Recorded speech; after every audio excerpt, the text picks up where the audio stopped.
Bonjour à toutes, bonjour à tous et merci de votre fidélité.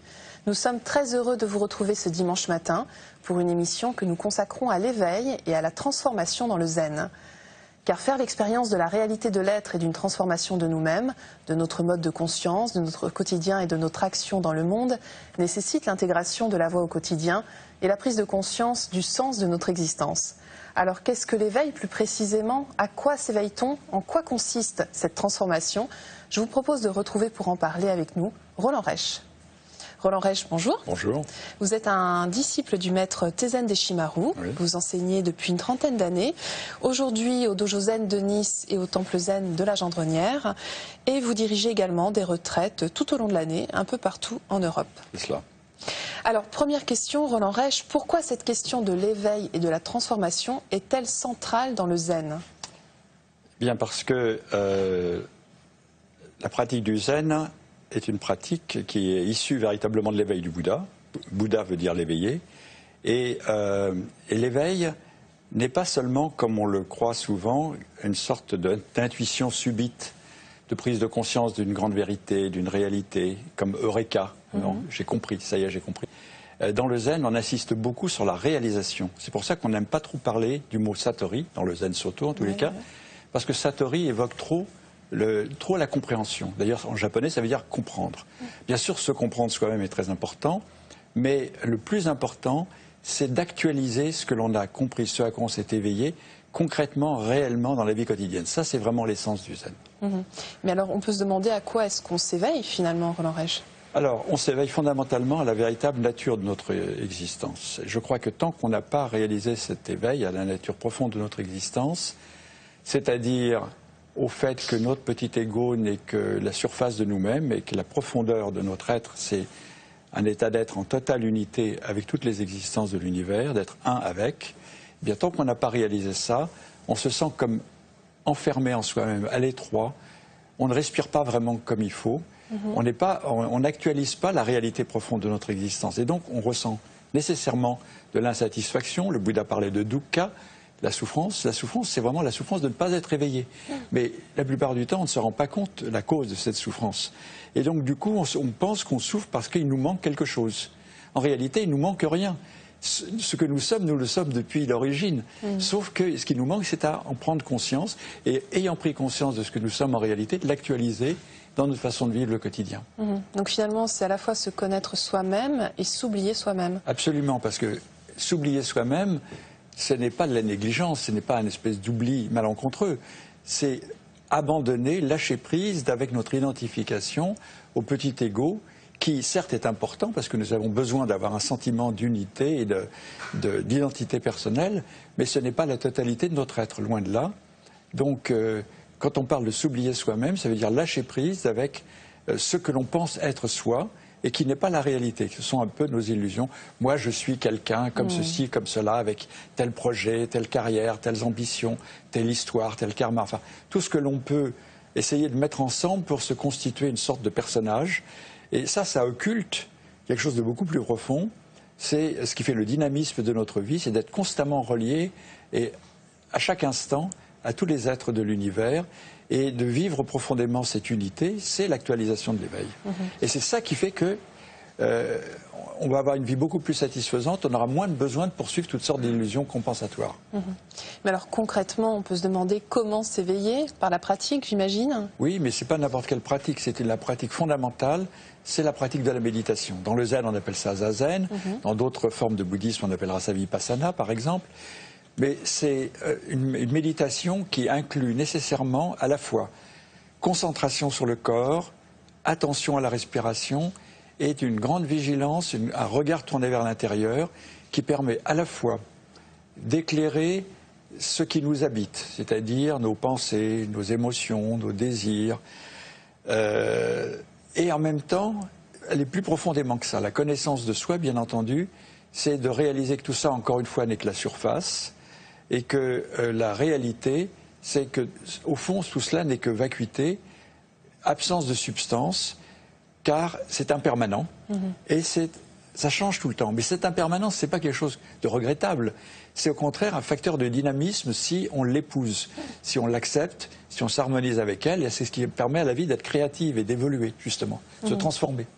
Mais est-ce qu'on peut aller jusqu'à dire que l'éveil se situe dans la pratique même de Zazen, dans le fait de pratiquer Zazen? Absolument. Et alors ça, c'est aussi une chose que souvent, on ne comprend pas. On pense que l'on pratique pour s'éveiller. Alors que l'essence de l'enseignement du Zen, notamment dans notre école Soto, fondée par Maître Dogen, la pratique de la non-dualité va jusqu'à nous faire sentir et réaliser que c'est dès le premier instant de pratique que notre pratique est éveil, car notre pratique nous harmonise avec la réalité ultime. Notre pratique est une pratique de voir ce qui est et de s'harmoniser avec ce qui est. C'est-à-dire, par exemple, en Zazen, laisser passer complètement les pensées, réaliser l'état de conscience qu'on appelle l'Ishiryo, c'est-à-dire au-delà de l'identification aux pensées, aussi au-delà du désir d'obtenir un résultat au moyen de la pratique.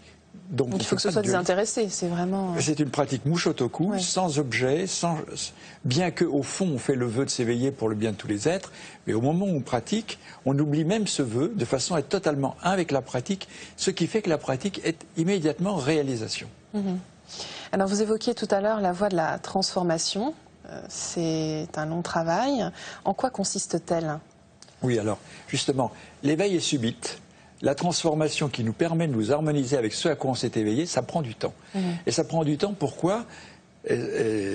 Parce que nous avons en nous toutes sortes de traces, d'habitudes finalement, de comportements, de manières de penser, de manières d'agir, de manières d'être, qui sont enracinées qui sont ancrées en nous depuis notre naissance. Et nous sommes le produit, entre autres, de ces conditionnements-là. Et même si on a compris que c'est faux, que certaines choses sont fausses et qu'on ne devrait pas parler comme ceci, agir comme cela ou penser de cette manière-là, on s'aperçoit dans la vie quotidienne qu'on est repris par ces vieilles habitudes. Et donc, ça implique une vigilance constante d'éclairer sans cesse nos façons erronées de fonctionner et d'essayer de revenir à la condition normale, c'est-à-dire à une manière juste, non égocentrique, une manière de lâcher prise constante avec toute tendance à l'avidité, et forcément du coup à la haine de tout ce qui nous dérange, qui empêche d'obtenir l'objet de nos désirs.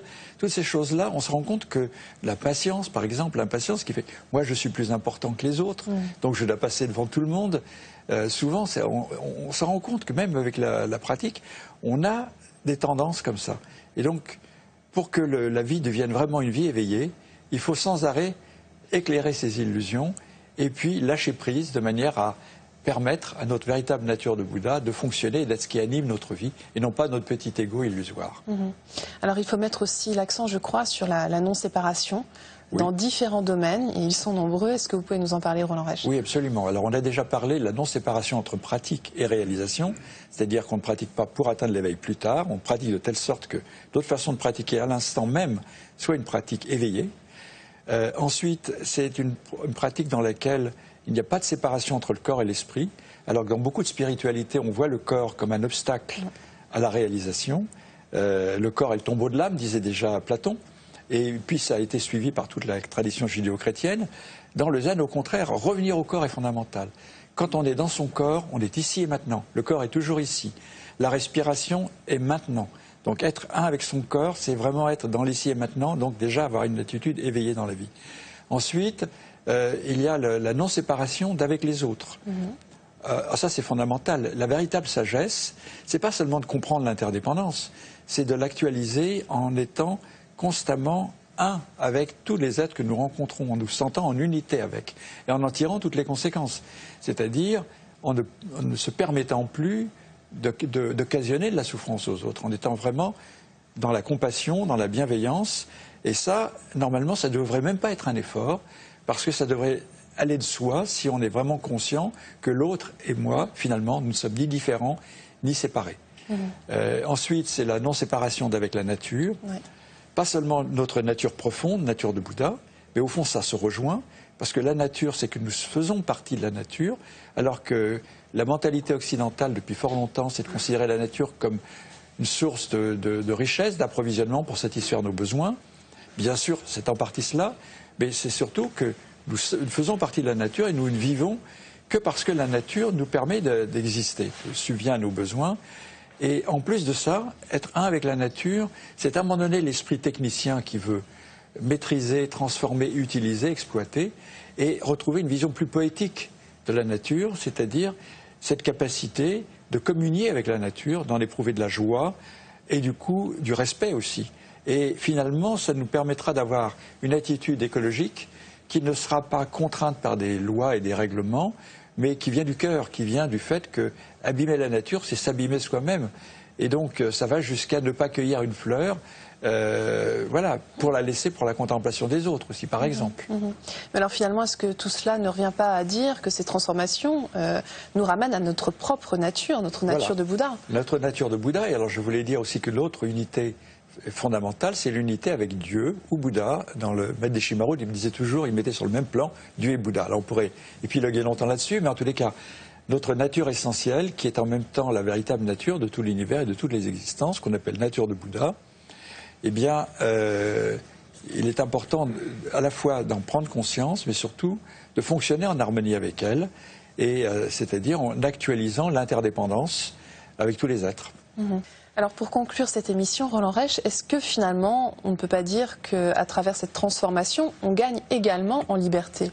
Oui, absolument. Et la liberté, d'ailleurs, est un des objectifs fondamentaux de la pratique du Dharma du Bouddha. Il s'agit de se libérer de tout ce qui entrave un fonctionnement harmonieux de notre existence. Donc se libérer de ce qu'on appelle les poisons, que sont l'avidité, la haine, l'ignorance, la jalousie, l'égocentrisme en général. Alors, se libérer de ces obstacles en vivant en harmonie avec ce que nous sommes au fond et en réalité. Et c'est ainsi que l'on peut être véritablement libre. Parce que si on essaye de pratiquer une voie spirituelle en allant à l'encontre de nos manières de fonctionner habituelles, en luttant contre, eh bien, il n'y a pas de véritable liberté. On est encore dans un désir d'obtention de quelque chose, d'une perfection spirituelle, de supprimer les illusions, etc. Par contre, si on enracine notre pratique dans une pratique de méditation qui transforme notre manière intérieure d'être, eh bien, ces poisons, ces entraves à notre liberté vont se dissoudre peu à peu, à condition d'être vigilant et de pratiquer. Pour moi, la liberté, fondamentalement, c'est la capacité à lâcher prise, à se défaire de nos vieilles habitudes, des vieilles empreintes de nos karmas passés, et pour ça être extrêmement vigilant, et non pas essayer de trancher les illusions, mais de les voir, d'en sourire, d'ouvrir littéralement la main pour laisser partir, voilà. Très bien, je vous remercie infiniment Roland Reich d'avoir été avec nous aujourd'hui. Merci de votre attention. Et si vous souhaitez en savoir plus, voici quelques ouvrages que nous vous conseillons.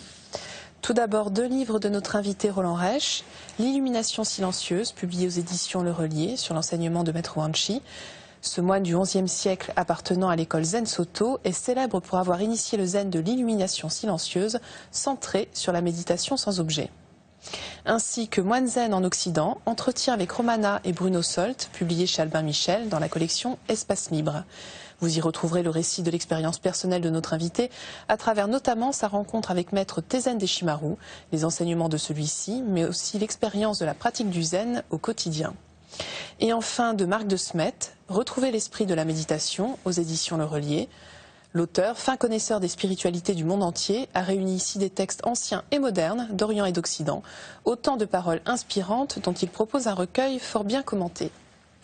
C'est la fin de notre émission. Vous pouvez la revoir pendant toute une semaine sur le site internet de France 2 en consultant plus.fr. Merci à tous de votre fidélité. Je vous souhaite une très, très belle journée.